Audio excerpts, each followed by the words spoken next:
Hello. To learn English, we need to know about the common sentences.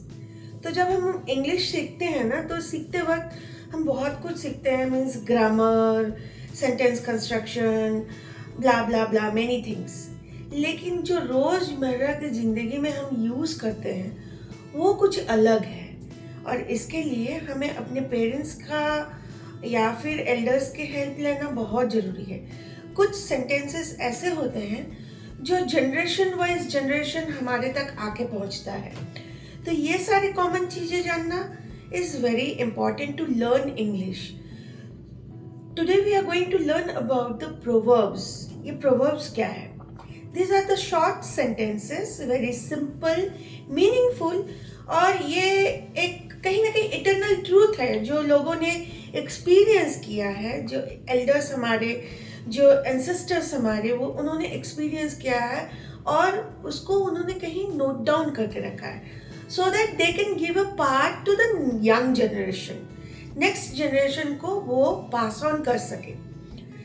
Our lesson is on Proverbs so that you can learn the simple sentences in your daily life to enhance your speaking skills ताकि आप कुछ natural लगो और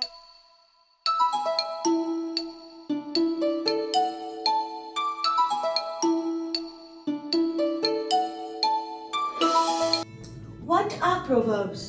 Proverbs are the short sentences that express perceived truth. Perceived truth मतलब जिसमें सच्चाई तो है ही, वो विदाउट ट्रूथ का प्रोवर्ब्स नहीं होता है। बेस्ड ऑन कॉमन सेंस और एक्सपीरियंस, लोग जो एक्सपीरियंस करते हैं उसे ही नोट करते हैं और उसी को वो अपने नेक्स्ट जनरेशन में पास ऑन करते हैं। So this is what the definition of proverbs. Now, proverbs तो ऐसे बहुत हैं, but I have today a 10 collection of proverbs that I will teach you the meaning, जो कि real life में बहुत ही helpful है।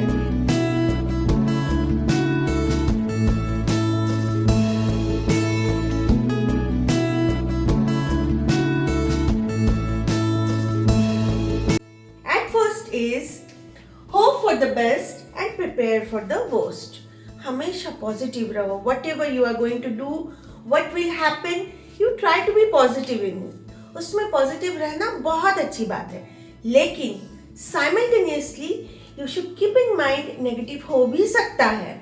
So you need to prepare yourself mentally that worst situation आने पर मैं कैसे अपने आप को संभालूं या फिर how can I manage the situation.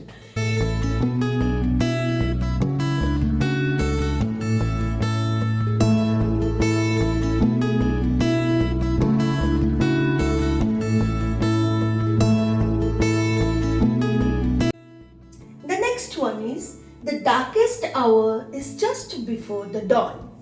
इसका मतलब dawn means सवेरा, मतलब सवेरा क्या, जब सूरज उग रहा है और वो टाइम मतलब भोर जिसको हम कहते हैं, that is dawn. So सबसे ज़्यादा नाइट का जो darkest hour है वो just इस dawn के पहले वाला सिचुएशन है।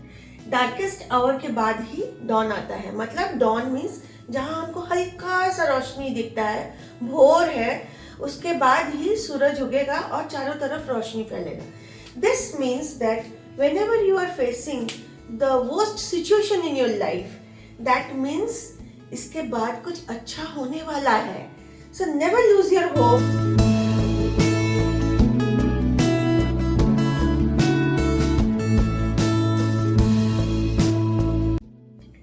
Next is let the chips fall where they may.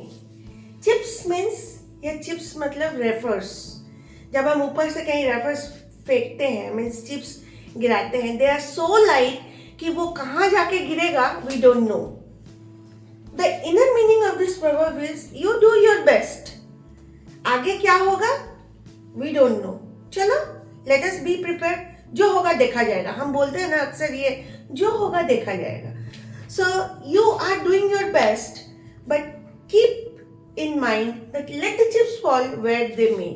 जहाँ इसका एंड होना है होने दो। I am doing my best. देखा जाएगा क्या होगा।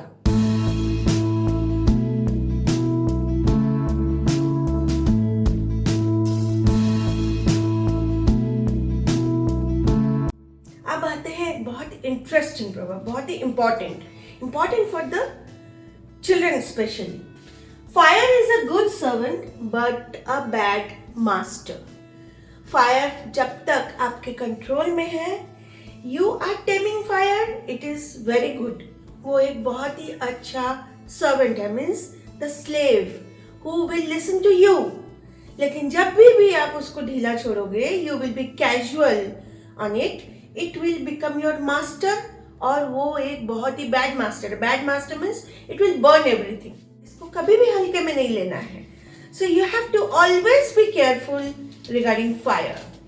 Fire is a good servant, याद रखना है, बट अ बैड मास्टर। जहां आपने कैजुअल हुआ, कैजुअलिटी दिखाई, वैसे ही ये अपना खेल कर चले जाएगा।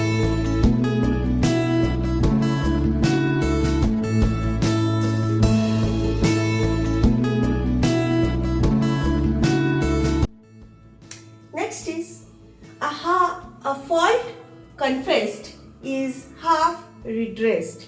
Fault confessed means fault, जो आपने गलती किया है, your mistake. If you confess your mistake, जब आप अपना mistake confess करते हो, that means आप अपने आप को आधा सुधार चुके हो। गलती करके confess बहुत कम लोग करते हैं, लेकिन mistake हो गया है, गलती हो गया है, आपसे गलती हो गई है, and if you confess it without covering it, that means you are checking yourself. आप अपने mistake पे सुधार लाने की कोशिश कर रहे हो. That means it is half redressed. It's a very important point, children. You should keep in mind. Always, whenever you do mistake, try to admit it. उसको admit करो. Yes, you have done mistake. Admit करो ताकि आप अपने आप में सुधार ला सको.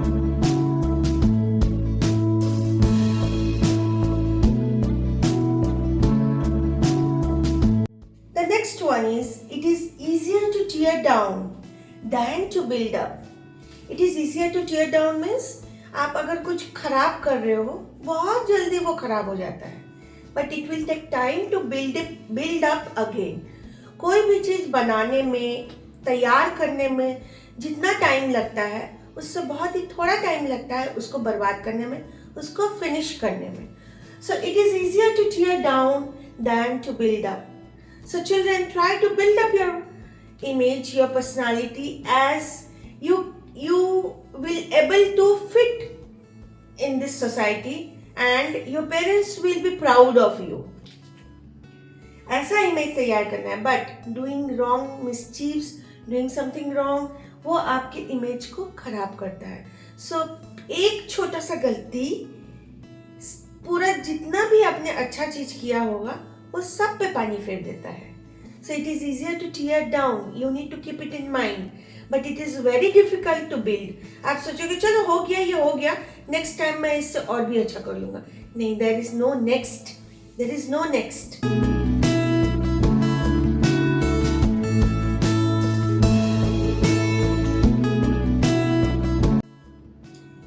Next is manners make man.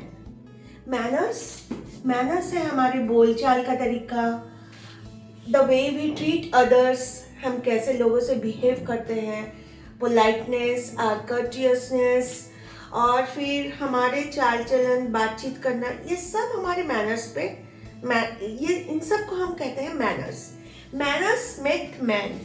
इंसान जब एंशियंट टाइम में जंगलों में रहता था, तब उसमें और एनिमल्स में कोई डिफरेंस नहीं था. वो भी एनिमल्स की तरह ही रहता था, प्रिमिटिव ह्यूमंस. लेकिन धीरे धीरे जैसे वो सिविलाइज्ड होते गया, मैनर्ड होते गया, तो वो ह्यूमन हुआ, जो कि सबसे नया क्रिएशन है गॉड का. एंड एनिमल्स रह गए एनिमल्स. सो हमको एनिमल्स से डिफर करता है हमारा manners. We should never forget our manners. Manners make man.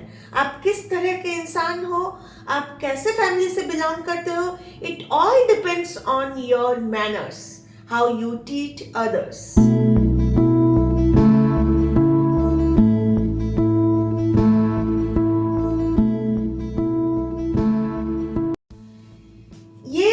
Proverb है ये सारे बच्चों के लिए एप्लीकेबल है।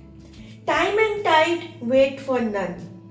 सो जो समय होता है ये कभी किसी के लिए नहीं रुकता है, ये अपने ही स्पीड में चलता है। एंड टाइड जो है वो अपने टाइम पे आता है और चले भी जाता है। You can not hold any of them. तो जो समय आपका अभी है उसको फुल्ली यूटिलाइज करो, बिकॉज ये टाइम और आने वाला नहीं है।